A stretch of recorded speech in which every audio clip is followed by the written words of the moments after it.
वैसे रोज़ भगवत गीता पर कक्षा होती है, लेकिन आज हम कुछ और ही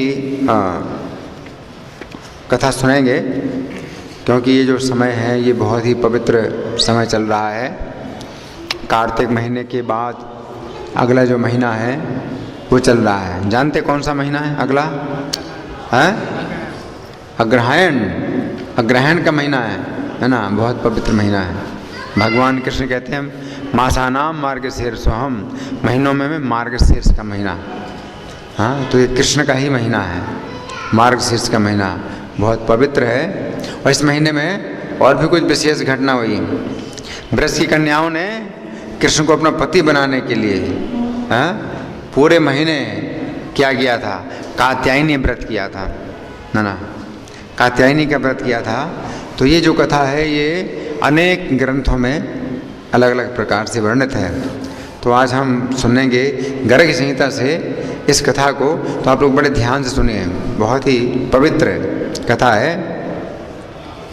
इस ग्रंथ में ये बताया गया है कि अलग अलग यूथ हैं, गोपियों के यूथ अलग अलग हैं।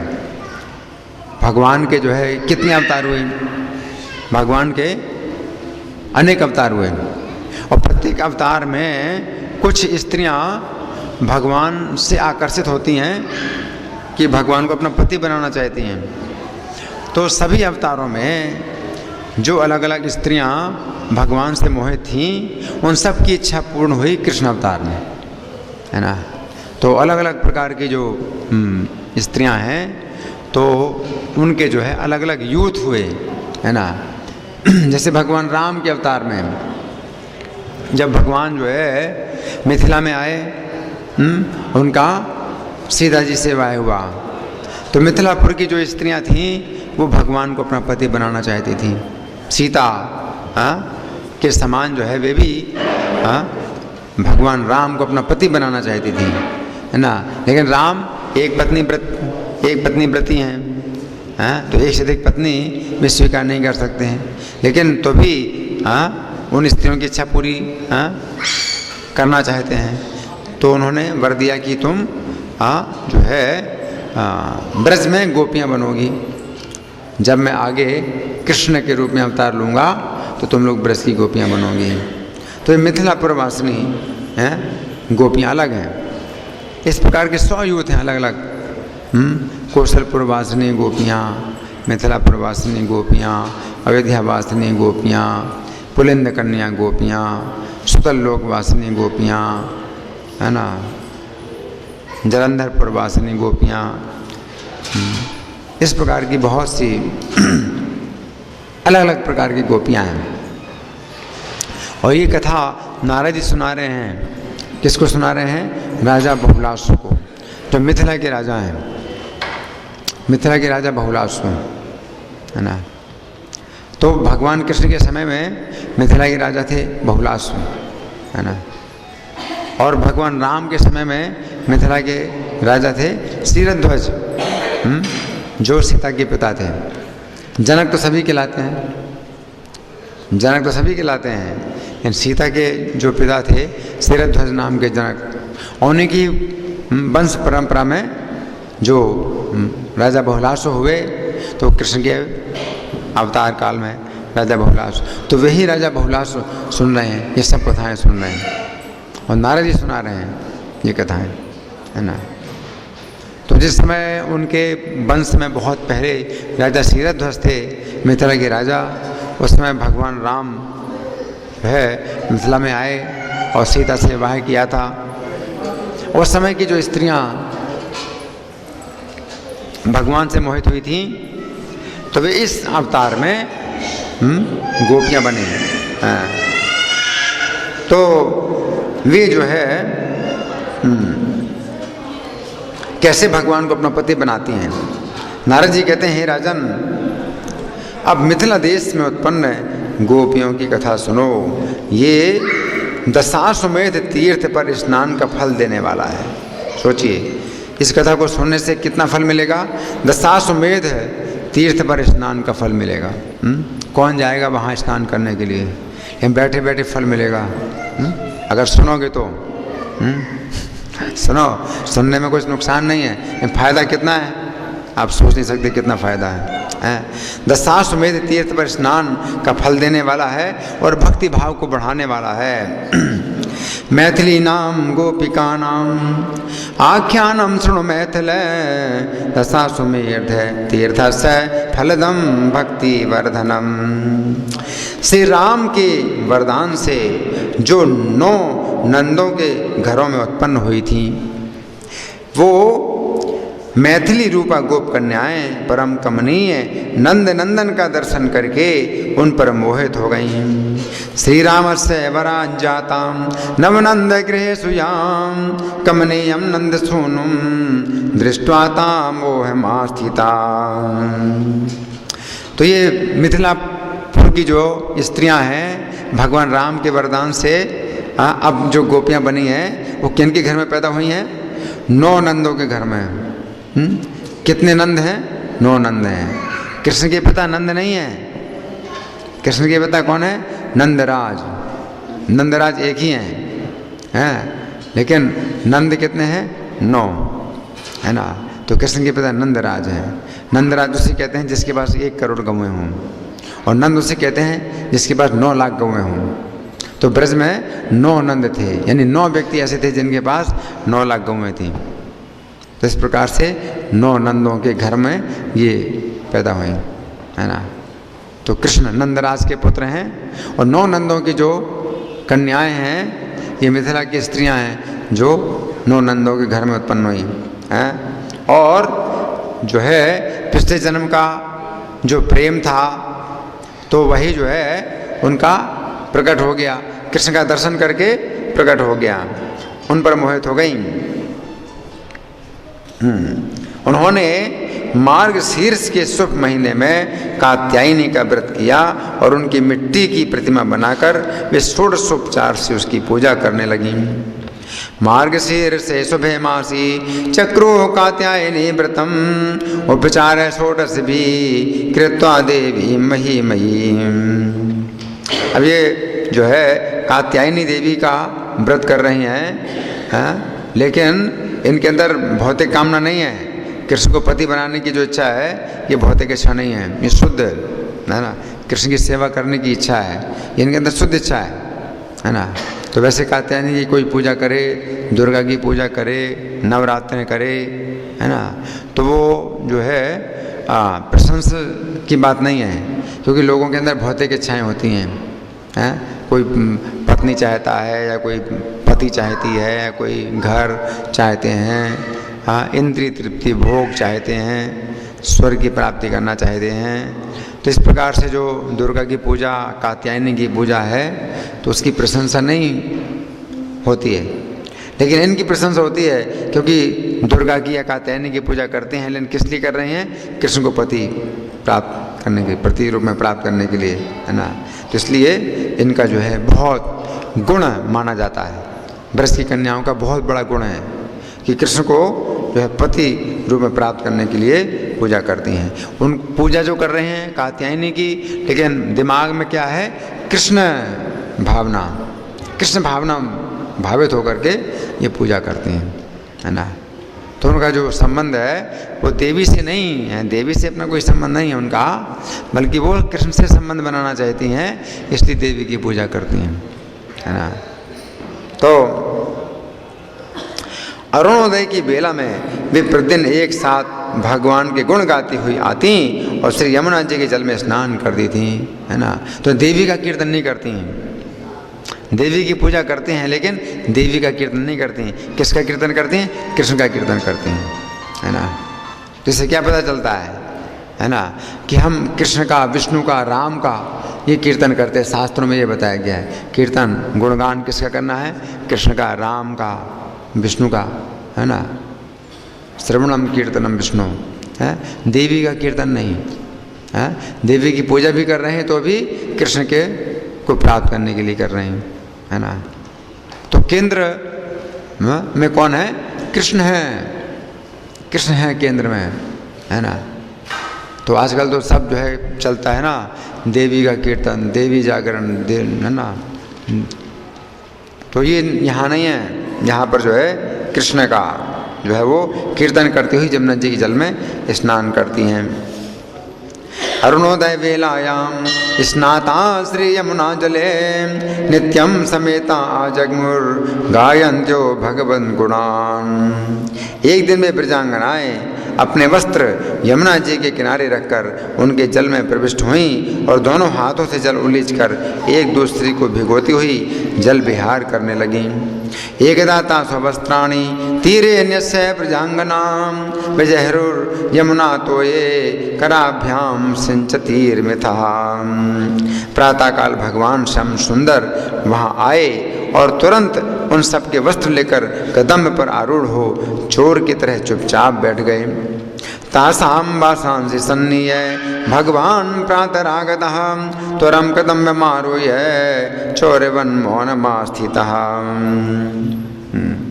अब भगवान ने जो है उनके वस्त्रों को चुराया है ना, तो इसको जो है हमें क्या समझना चाहिए? भगवान ने चुराया उनके वस्त्रों को, तो इसमें भगवान के अंदर कोई ऐसी इच्छा नहीं है, ये जो भौतिक भोग करने की भगवान के अंदर इच्छा नहीं है, लेकिन भगवान उनको सुख पहुंचाने के लिए, उनका सम्मान बढ़ाने के लिए है ना, भगवान उनके वस्त्र चुराए है ना। तो हे राजन, अपने वस्त्रों को ना देखकर वे गोप कन्याएं बड़े विस्मय में पड़ी और कदम पर बैठे हुए श्याम सुंदर को देखकर लजा गईं और हंसने लगीं। तानवीक्ष स्वभासांसी विस्मिता गोप कन्यकाम निपसितम विलोक्याथ सलज्जा जह सुर नृप। तो देखो, जिस कार्य के लिए उन्होंने व्रत किया था, 1 महीने तक व्रत किया था, तो वो ही जो है पूर्ण करने के लिए भगवान ने उनके वस्त्र चुराए। उन्होंने जो है जिस संकल्प से, बातें नहीं कि आपस में बातें कर रहे हैं यहाँ बैठ करके, हरि बोल, हाँ आपस में बातें मत करिए, यहाँ बैठ करके आपस में बातें करना ये बड़ी निंदा की बात है। और ये बच्चा भी जो है दौड़ रहा है, इसको भी संभालिए, बिल्कुल शांत, बच्चे को भी शांत करिए। तो मैं क्या बता रहा था कि भगवान ने उनके वस्त्र चुराए और वो जो है जब देखा उन्होंने कि वस्त्र नहीं है, और जब कदम्ब पर चढ़े हैं, बैठे हैं श्याम सुंदर, तो उनको देख करके लजा गई और हंसने लगी। तो ये जो सुख है, ये है सुख वास्तव में जो भगवान उनको दिया। ये सुख जो है इंद्रियों का सुख नहीं है, ये सुख जो है ये शुद्ध बुद्धि से प्राप्त होने वाला सुख है, जो कि माधुर्य रस उसको जिसको बोलते हैं, है ना। तो भगवान वस्त्र चुरा करके कदम के ऊपर बैठ गए और भगवान को देख करके वो हंस रही हैं, लजा रही हैं, है ना। तो ये जो भाव है, ये माधुर्य भाव का जो है सुख है जो उनको प्राप्त हो रहा है। और इसमें उनका शरीर जो है पानी में है और ठंड में जो है कष्ट पा रही हैं, लेकिन उससे भी ज़्यादा उनको जो सुख प्राप्त हो रहा है, तो उससे उनको कष्ट नहीं हो रहा है, ठंड का भी कष्ट नहीं हो रहा है, इतना सुख, क्योंकि शरीर से ऊपर का सुख है ना। ये शरीर से ऊपर की स्थिति है उनकी, कि शरीर की चेतना में नहीं है, वो कृष्ण चेतना में है। इस कृष्ण वस्त्रों को जब देखा कि कृष्ण ने चुरा लिए हैं और कदम के ऊपर बैठे हुए हैं, तो देख करके कि ये हमारे पति हैं, पति को ही ऐसा अधिकार हो सकता है, तो पति के अलावा और जो है मतलब किसी को अधिकार नहीं है कि पत्नी के वस्त्रों को छुए। तो भगवान ने जो है उनको ये सम्मान दिया कि उनको अपनी पत्नी बनने का सम्मान दिया। भगवान ने वस्त्र चुराए, तो भगवान को देख करके हंस रही हैं और लजा रही हैं। तब वृक्ष पर बैठे श्री कृष्ण उन कन्याओं से कहने लगे, तुम सब लोग यहाँ आकर अपने अपने वस्त्र ले जाओ, अन्यथा मैं नहीं दूंगा। प्रतीक्षन्तु सुवासांसि सर्वा आगत्य चात्र वै अन्यथा नहीं दास्यामि वृक्षात् कृष्ण उवाच। हे राजन, तब वे गोप कन्याएं शीतल जल के भीतर खड़ी खड़ी हंसती हुई लज्जा से मुँह नीचे करके बोली, राजन्त्यस्ता शीत जले हसंत्या प्राहुरानता। गोपियों ने कहा, हे मनोहर नंद नंदन, हे गोप रत्न, हे गोपाल वंश के नूतन हंस, हे महान पीड़ा को हर लेने वाले श्री श्याम सुंदर। देखो कैसे नामों से पुकारते हैं भगवान को। पहला है हे मनोहर नंद नंदन, हैं, क्योंकि भगवान उनको सुख देने के लिए ही ये कार्य कर रहे हैं। हाँ, ये ऐसा कार्य नहीं है कि पुरुष स्त्री का शोषण करे, स्त्री पुरुष का शोषण करे। हैं, ये प्रेम का संबंध है भगवान का। तो वे जो है प्रेम से भरी हुई भगवान से बोल रहे हैं। क्या बोल रही हैं? हे मनोहर नंद नंदन और हे गोप रत्न, गोप रत्न, गोपों में रत्न हैं आप, और हे गोपाल वंश के नूतन हंस, हंस के समान है आप। इस गोपाल वंश के जो है हंस के समान है आप। हे महान पीड़ा को हर लेने वाले श्री श्याम सुंदर। तो श्याम सुंदर पीड़ा को हर लेने वाले हैं, पीड़ा थोड़ी देने वाले हैं। तो भगवान ने कन्याओं को पीड़ा देने के लिए नहीं वस्त्र हरण किए, पीड़ा को हरने के लिए वस्त्र हरण किए। तुम जो आज्ञा दोगे हम वही करेंगी, तुम्हारी दासी होकर भी हम यहाँ वस्त्रहीन होकर कैसे रहें। हे नंद नंदन मनोहर गोप रत्न गोपाल वंश नव हंस महातिहारिन श्री श्याम सुंदर तबोदित मध्य वाक्यम कुर्मः कथम विवसना किल ते पिदास्यः। उन्होंने बहुत अच्छा तर्क दिया, इन ब्रज की कन्याओं ने बहुत अच्छा तर्क दिया। क्या तर्क दिया? कि आप कि हम दासियां हैं, आपको हम समर्पित हैं, तो फिर ये आपके ही लिए लज्जा की बात है कि हम बिना वस्त्र के हैं, हमें वस्त्र ना मिले। जब आप पूरी दुनिया को भोजन वस्त्र देने वाले, पूरी दुनिया का पालन करने वाले, और हम आपकी दासियां, और हमें वस्त्र ना प्राप्त हो, ये कितनी लज्जा की बात है। हाँ, उन्होंने कितना अच्छा तर्क दिया कि जब हम आपकी समर्पिता हैं, हमने आपको पति रूप में प्राप्त किया है, तो फिर हमें वस्त्र ना मिलें, ये जो है मतलब कितना एक तरह से अन्याय या कितनी लज्जा की बात है, वो कह रही हैं, है ना।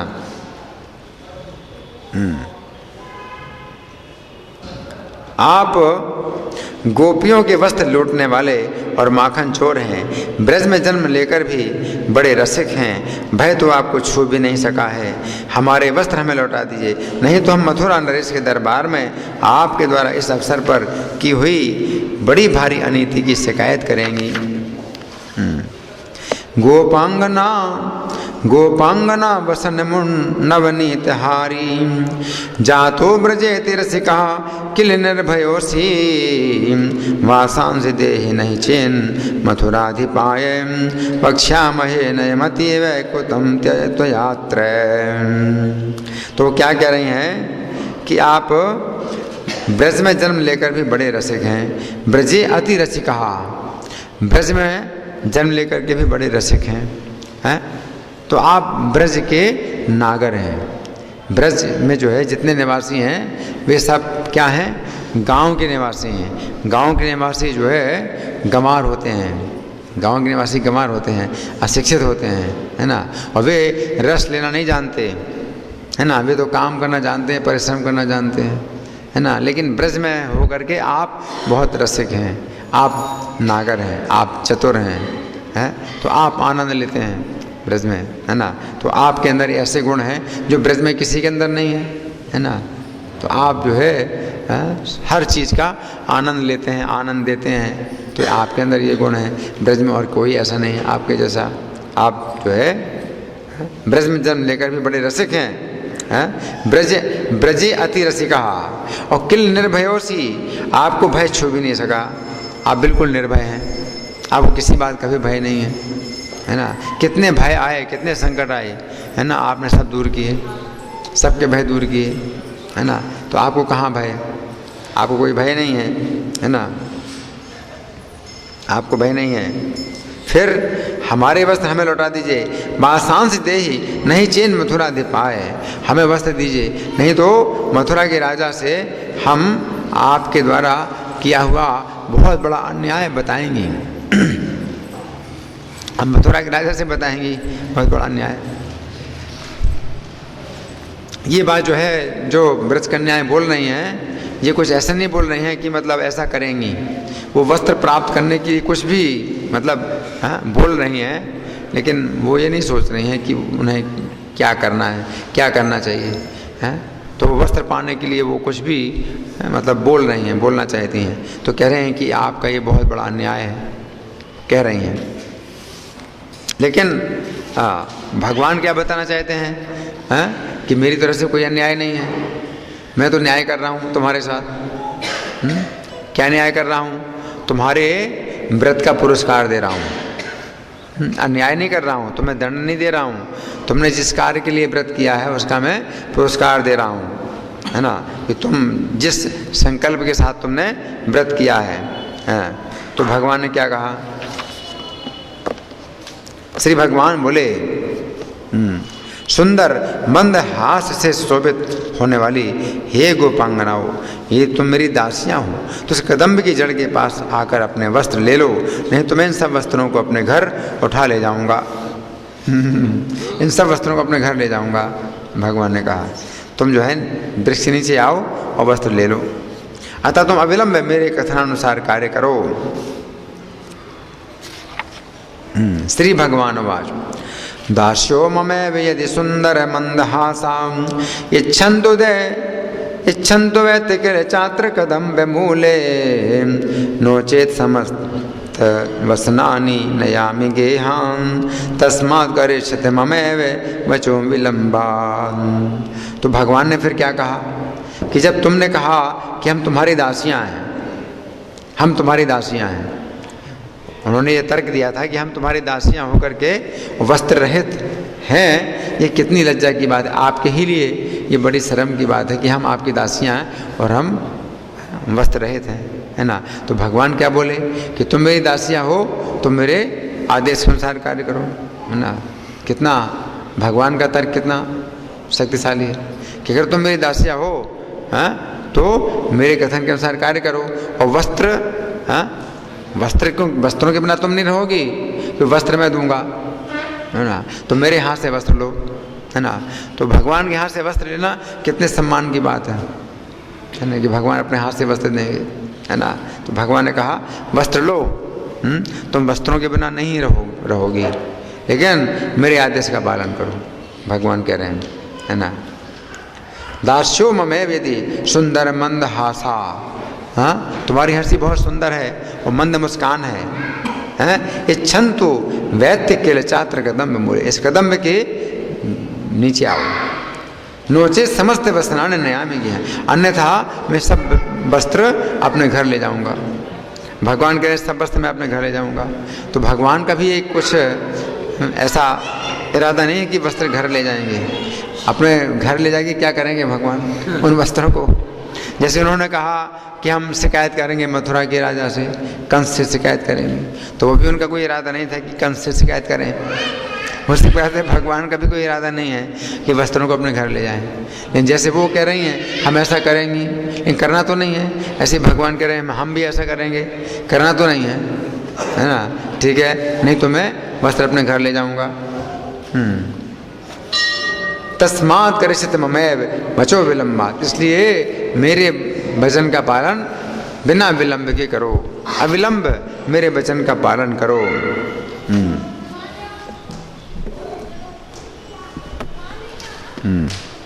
नारद जी कहते हैं हे राजन, तब वे सब ब्रज कन्याएं जाले से कांपती हुई जल से बाहर निकली और आनत शरीर हो हाथ से योनि को ढककर शीत से कष्ट पाती हुई श्री कृष्ण के हाथ से दिए गए वस्त्र लेकर उन्होंने अपने शरीर में धारण किए। इसके बाद श्री कृष्ण को लजीली आंखों से देखती हुई उन पर मोहित होकर खड़ी रहीं।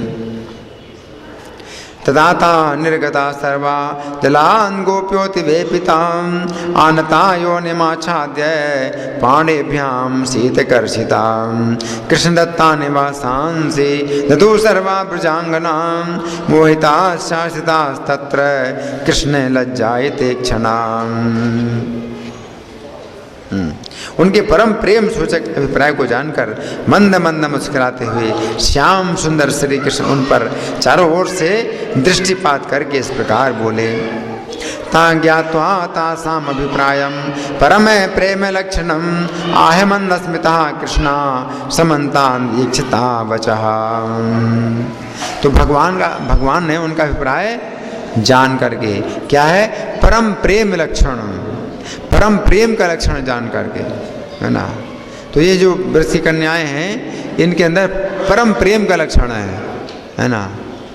वो नहीं लक्षण है कि वो भोगना चाहते हैं भगवान को, वो सेवा करना चाहते हैं, सेवा की भावना है भगवान की, है ना। तो ऐसा इस संसार में स्त्री पुरुष का संबंध नहीं होता, ऐसा स्त्री पुरुष का संबंध इस संसार में नहीं देखा जाता, है ना। पुरुष स्त्री को भोगना चाहता है, स्त्री पुरुष को भोगना चाहती है। लेकिन ये जो है इन कन्याओं का जो कृष्ण के साथ संबंध है वो शुद्ध प्रेम का है, परम प्रेम का संबंध है। और वो भगवान जानते हैं, इसको भगवान पहचानते हैं कि भगवान तो प्रेम के भोक्ता हैं, भोक्तारम यज्ञ तपसाम, तपस्या के भोक्ता हैं।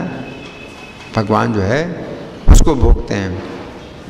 भगवान जो है इंद्रियों के भोक्ता नहीं है, इंद्रियों को नहीं भोगते हैं ना, ये भौतिक संसार को नहीं भोगते भगवान, भौतिक शरीर को नहीं भोगते भगवान।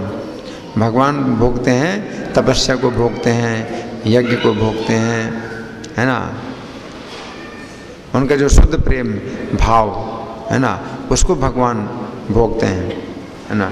तो भगवान ने जब जाना उनका परम प्रेम लक्षण, उनका अभिप्राय जो है उसमें परम प्रेम का लक्षण है। आहे मंद स्मिता कृष्णा, तो मंद मंद मुस्कुराते हुए कृष्ण ने उनसे कहा, श्री भगवान ने कहा, हे गोपांगनाओ, तुमने मार्ग शीर्ष मास में मेरी प्राप्ति के लिए जो कात्यायनी व्रत किया है वो अवश्य सफल होगा, इसमें संशय नहीं है। भवती फिर मार्ग शीर्षे कृतम कात्यायनी व्रतम मदर्थम तच्च सफलम भविष्यति न संशयः। परसों के दिन वन के भीतर यमुना के मनोहर तट में मैं तुम्हारे साथ रास करूंगा जो तुम्हारा मनोरथ पूर्ण करने वाला होगा। परसोहनी चाटव्याम कृष्णा तीरे मनोहरे युष्माभिश्चा करिष्यामि रासम पूर्ण मनोरथम। यों कहकर परिपूर्णतम श्री हरि जब चले गए तब आनंद उल्लास से परिपूर्ण हो मंद हास की छटा बिखेरती हुई वे समस्त गोप बालाएं अपने घरों को चली गईं। इत्युक्त्वा गते कृष्णे परिपूर्ण तमे हरो प्राप्तानंदा मंदहासा गोप्यः सर्वा गृहान ययु। तो इस तरह से हमने ये बहुत पवित्र कथा जो गर्ग संहिता में मिलती है, वस्त्र हरण की लीला सुनी। और ये जो समय है ये गीता जयंती का भी चल रहा है, गीता मैराथन का चल रहा है। तो गीता के किसी एक अध्याय का हम महात्म्य सुनेंगे, इसके बाद कुछ और चर्चा करेंगे।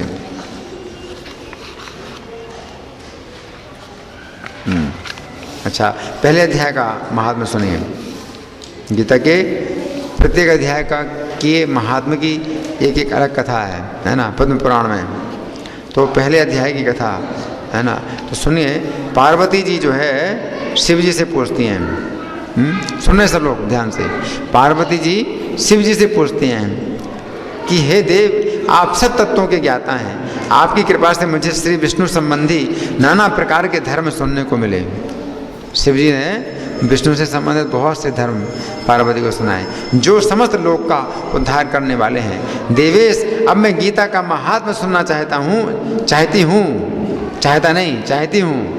पार्वती कह रही है, अब मैं गीता का महात्म्य सुनना चाहती हूँ जिसका श्रवण करने से श्री हरि में भक्ति बढ़ती है, हरि भक्ति में बढ़ती है।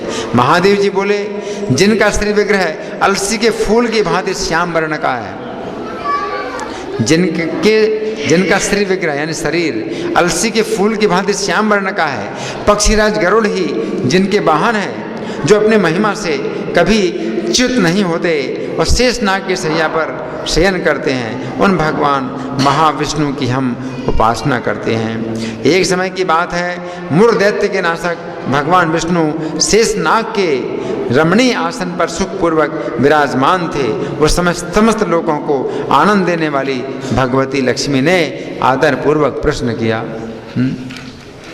पार्वती जी ने शिव जी से क्या कहा कि मुझे गीता का महात्म्य सुनना है ना। तो शिव जी जो है बता रहे हैं गीता के महात्म्य। कहाँ से शुरू किया कि लक्ष्मी जी शेषनाग की शैया पर भगवान विष्णु से प्रश्न करती हैं। लक्ष्मी जी ने पूछा, भगवान आप संपूर्ण जगत का पालन करते हुए भी अपने ऐश्वर्य के प्रति उदासीन से होकर जो क्षीर सागर में नींद ले रहे हैं, इसका क्या कारण है? आप अपने ऐश्वर्य को भोगते नहीं, आपके पास तो इतना ऐश्वर्य है और आप क्या कर रहे हो? नींद ले रहे हो, है ना। आप नींद लेते रहते हो, तो नींद में क्या सुख है ना। अनेक प्रकार के भोग, आपके कितने ऐश्वर्य हैं, अनेक प्रकार के भोगों को भोगने की बजाय आप नींद लेते हो, है ना। तो निद्रा का सुख जो है कोई अच्छा सुख थोड़ी माना जाता है? और आपके पास सब प्रकार के ऐश्वर्य हैं, तब नींद ले रहे हैं, इसका क्या कारण है? तो श्री भगवान बोले, सुमुखी मैं नींद नहीं लेता हूँ। भगवान ने क्या कहा? हे सुमुखी मैं नींद नहीं लेता हूँ, अपितु तत्व का अनुसरण करने वाली अंतर्दृष्टि के द्वारा अपने ही तेज का साक्षात्कार कर रहा हूँ, है ना। देवी ये वही तेज है जिसका योग्य पुरुष अपने अंतःकरण में दर्शन करते हैं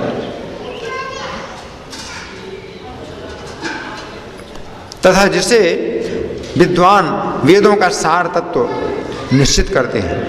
वो तेज एक है, अजर प्रकाश स्वरूप है, आत्मरूप, रोग शोक से रहित है, अखंड आनंद का पुंज है।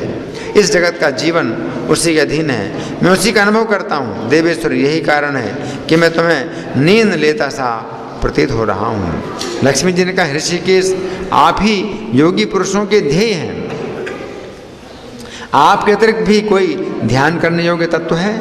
ये जानकर मुझे बड़ा कौतूहल हो रहा है। आपका ध्यान तो सब योगी करते हैं, आपके स्वरूप का ध्यान तो योगी करते हैं, फिर आप भी किसी तत्व का ध्यान करते हैं। मुझे तो बड़ा आश्चर्य है कि आपके अलावा भी कुछ ध्यान करने योग्य वस्तु है क्या? इस चराचर जगत की सृष्टि और संहार करने वाले स्वयं आप ही हैं। आप सर्वसमर्थ हैं। इस प्रकार की स्थिति में होकर भी यदि आप उस परम तत्व से भिन्न हैं तो मुझे उसका बोध कराइए। श्री भगवान बोले, प्रिय शुद्ध ज्ञान के प्रकाश से उपलब्ध होने वाला और परम आनंद स्वरूप होने के कारण एकमात्र सुंदर है, वो तत्व एकमात्र सुंदर है, वही मेरा ईश्वरी रूप है। यही रूप है मेरा, भगवान करें, यही ईश्वरी रूप है, एकमात्र सुंदर है। गीता शास्त्र में इसी का प्रतिपादन हुआ है, मेरे इसी रूप का प्रतिपादन क्यों हुआ है। अमित तेजस्वी भगवान विष्णु के ये वचन सुनकर लक्ष्मी देवी ने शंका करते हुए कहा, लक्ष्मी जी देवी को शंका हुई, भगवान यदि आपका स्वरूप स्वयं परम आनंदमय मन वाणी की पहुंच से बाहर है तो गीता कैसे उसका बोध कराती है? मेरे संदेह का आप निवारण कीजिए। श्री भगवान बोले, सुंदरी सुनो, मैं गीता में अपनी स्थिति का वर्णन करता हूँ। क्रमशः 5 अध्यायों को तुम 5 मुख जानो। गीता भी जो है मेरा शरीर है, भगवान कह रहे हैं। 18 अध्याय मेरा शरीर है। कैसे? शुरू के 5 अध्याय मेरे क्या हैं? 5 मुख हैं। और 10 अध्यायों को 10 भुजाएं समझो, हैं? 10 अध्याय आगे वाले 6वें से लेकर के 15 तक, 6वें अध्याय से लेकर 15वें अध्याय तक 10 अध्याय हुए। ये मेरी 10 भुजाएं हैं। और एक अध्याय को उधर, एक अध्याय उसके बाद 16वां अध्याय उधर है मेरा। और 2 अध्यायों को दोनों चरण कमल जानो। 2 अध्याय मेरे 2 चरण हैं। ऊपर से नीचे की ओर आ रहे हैं। ऊपर 5 सिर है ना,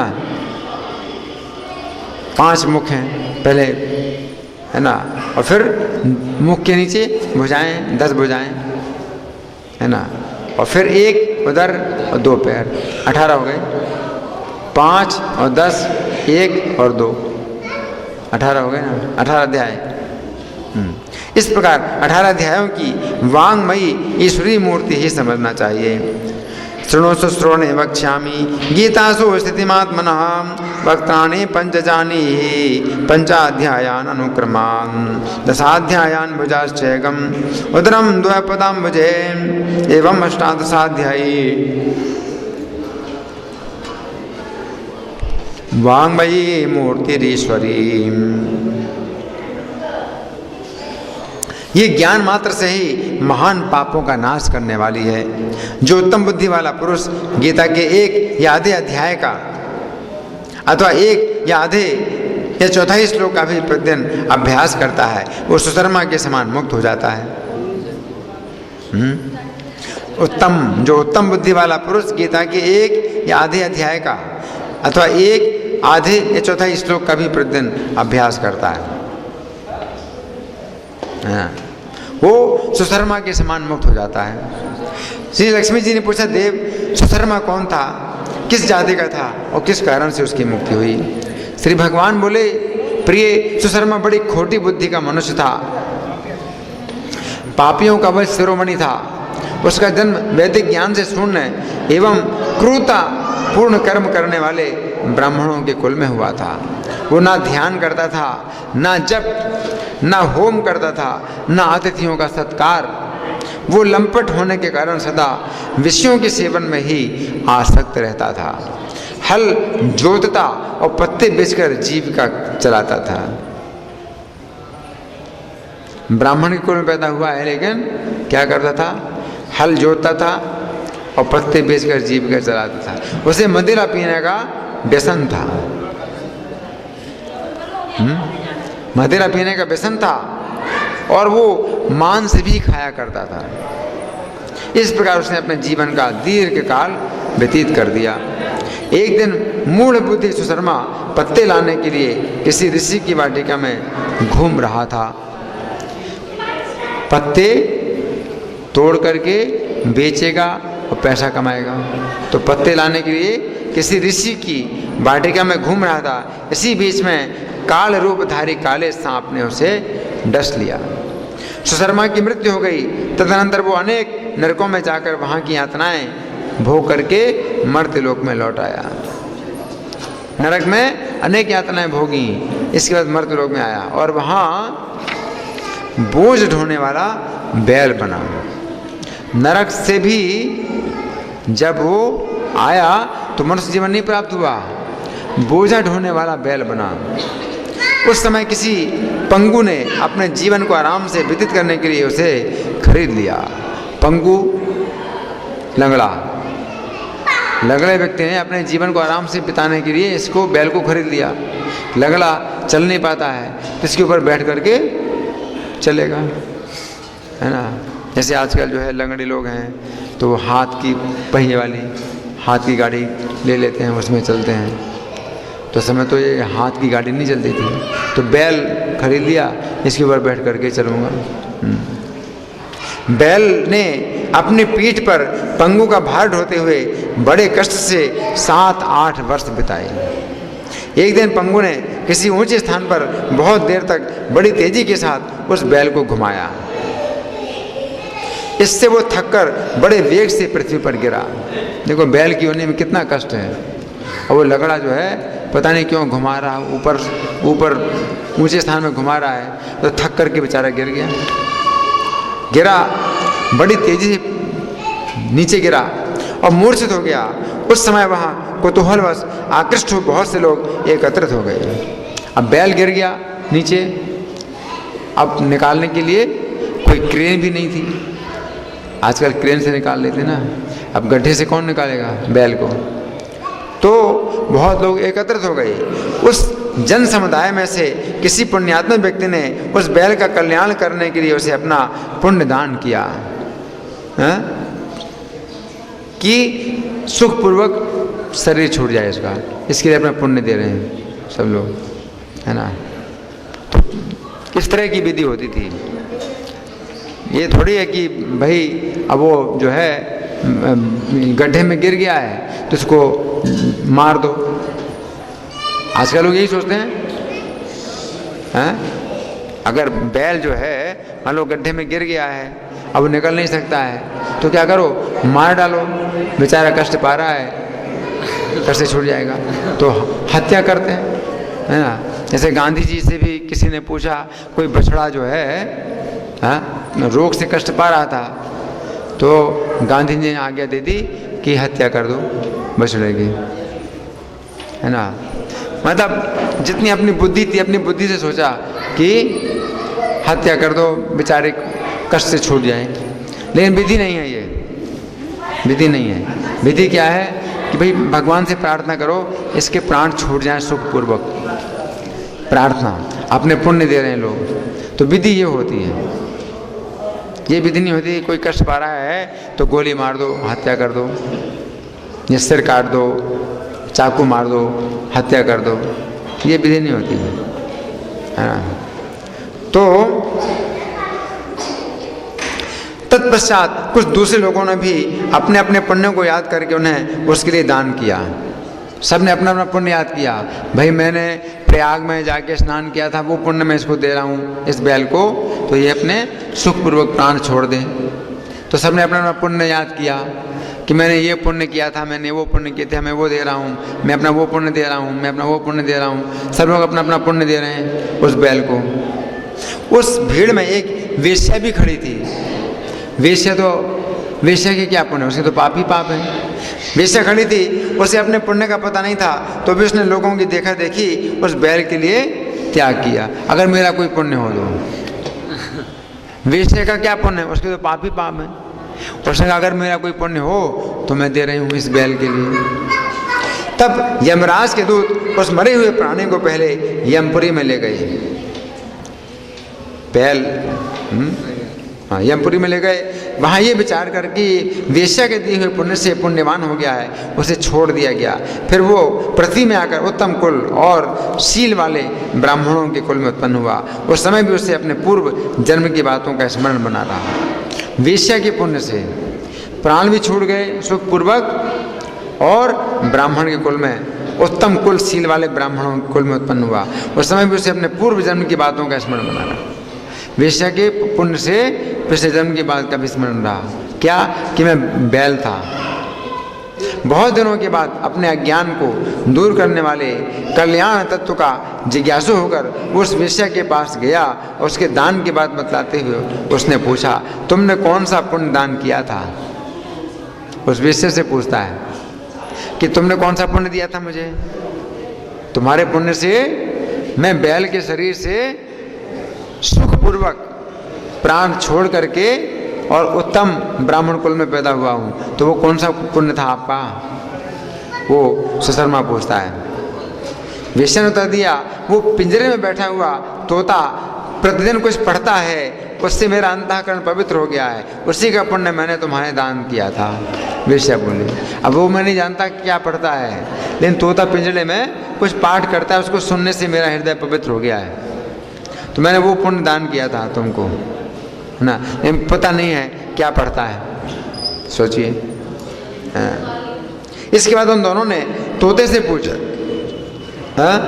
उन दोनों से, कौन दोनों? सुशर्मा और उस वेश्या ने तोते से पूछा। तब उस तोते ने अपने पूर्व जन्म का स्मरण करके प्राचीन इतिहास कहना प्रारंभ किया। तोता बोला, पूर्व जन्म में मैं विद्वान होकर भी विद्वत्ता के अभिमान से मोहित रहता था। तोता बता रहा है, पिछले जन्म में मैं बड़ा विद्वान था, लेकिन मुझे अभिमान था अपने विद्वत्ता का। मेरा राग द्वेष इतना बढ़ गया था कि मैं गुणवान विद्वानों के प्रति भी ईर्ष्या भाव रखने लगा। फिर समय अनुसार मेरी मृत्यु हो गई और मैं अनेकों घृणित लोकों में भटकता फिरता। उसके बाद इस लोक में आया। सदगुरु की अत्यंत निंदा करने के कारण तोते के कुल में मेरा जन्म हुआ। पापी होने के कारण छोटी अवस्था में ही मेरा माता पिता से वियोग हो गया। एक दिन मैं गर्मी में तपे हुए मार्ग पर पड़ा था। वहाँ से कुछ श्रेष्ठ मुनि मुझे उठा लाए और महात्माओं के आश्रय में आश्रम के भीतर एक पिंजरे में उन्होंने मुझे डाल दिया। वहीं मुझे पढ़ाया गया। ऋषियों के बालक बड़े आदर के साथ गीता के प्रथम अध्याय का पाठ करते थे। हैं, ऋषियों के बालक बड़े आदर के साथ गीता के प्रथम अध्याय का पाठ करते थे। उन्हीं से सुनकर मैं भी बारंबार पाठ करने लगा। इसी बीच में एक चोरी करने वाले बहेली ने मुझे वहाँ से चुरा लिया। उस आश्रम से मुझे चुरा लिया बहेली ने, चोरी करने वाले। तत्पश्चात इस देवी ने मुझे खरीद लिया। बहेली ने पैसा पाने के लिए मुझे चुरा लिया पिंजरे के सहित, और इस देवी ने खरीद लिया मुझे, है ना। यही मेरा वृत्तांत है जिसे मैंने आप लोगों से बता दिया। पूर्व काल में मैंने इस प्रथम अध्याय का अभ्यास किया था, जिससे मैंने अपने पाप को दूर किया है। फिर उसी से इस वेश्या का भी अंतःकरण शुद्ध हुआ है, और उसी के पुण्य से ये सुशर्मा भी पाप मुक्त हुए। कितना आश्चर्य है प्रथम अध्याय का पाठ करने से, हैं? मैंने अपने पाप को दूर किया, तोता बोल रहा है, और वेश्या का भी अंतःकरण शुद्ध हुआ है। उसी के पुण्य से सुशर्मा भी बैल की योनि से मुक्त होकर के सदाचारी ब्राह्मण कुल में पैदा हुए। इस प्रकार परस्पर वार्तालाप और गीता के प्रथम अध्याय के महात्म्य की प्रशंसा करके वे तीनों निरंतर अपने अपने घर पर गीता का अभ्यास करने लगे। वे तीनों निरंतर अपने अपने घर पर गीता का अभ्यास करने लगे। तीनों कौन? तोता, वेश्या और सुशर्मा, तीनों। फिर ज्ञान प्राप्त करके वे मुक्त हो गए। इसलिए जो गीता के प्रथम अध्याय को पढ़ता, सुनता तथा अभ्यास करता है, उसे इस भवसागर को पार करने में कोई कठिनाई नहीं होती। हरि वो, हरि वो। तो ये गीता का महात्म्य है। लेकिन अब गीता का वो जो महात्म्य है वो नहीं मिलता। अगर जो है कोई गीता का पाठ करता है तो गीता का जो परिणाम जो मिला, सुशर्मा को दिया, इनको मिला, हाँ, वो नहीं मिलता। क्यों नहीं मिलता? क्योंकि लोग जो है इतने पतित हो गए हैं कि कृष्ण को भगवान नहीं समझ रहे हैं। तो ये जो वेश्या है वो पवित्र हो गई। क्यों पवित्र हो गई? क्योंकि उसके अंदर श्रद्धा है। आदर पूर्वक सुनती थी कि जो कुछ भी है, वो तोता कुछ भी पढ़ रहा है, लेकिन उसके अंदर क्या श्रद्धा है कि ये बहुत पवित्र कुछ पाठ कर रहा है। तो ये श्रद्धा की आवश्यकता है ना। लेकिन गीता की ऐसी ऐसी व्याख्या हो रही हैं, जो विद्वान लोग गीता की व्याख्या कर रहे हैं वैसी ऐसी व्याख्या कर रहे हैं कि कृष्ण को हटा देते हैं। कृष्ण का कुछ गुण नहीं उसमें मिलता है, और क्या निष्कर्ष निकालते हैं कि हम ही भगवान हैं, हम ही जो है भगवान बन जाएंगे। तो ऐसे भाव से जो है कोई गीता का पाठ करे तो ये फल नहीं मिलने वाला। इसलिए भगवत गीता यथारूप की बहुत आवश्यकता है। अगर गीता पाठ का कुछ फल पाना है तो भगवत गीता यथारूप पढ़ना बहुत जरूरी है, कि जिसमें ये हर बार निश्चित किया गया है कि कृष्ण भगवान है, कृष्ण ही सर्वश्रेष्ठ। तो ये जो है भगवत गीता यथारूप जो प्रभुपाद ने दी है, इसको बांटना, इसको देना लोगों के लिए बहुत जरूरी है। कि देखो वो वेश्या शुद्ध हो गई गीता के पाठ से, लेकिन जो आजकल की टीकाएं मिलती हैं, गीता की मायावादी टीकाएं मिलती हैं, उन टीकाओं को पढ़ करके कोई भी व्यक्ति गीता के पाठ से शुद्ध नहीं हो सकता। आप समझ रहे? क्योंकि अपराध होता है कि कृष्ण को ना मान करके कि कृष्ण हमारे स्वामी हैं और हम उनके दास हैं,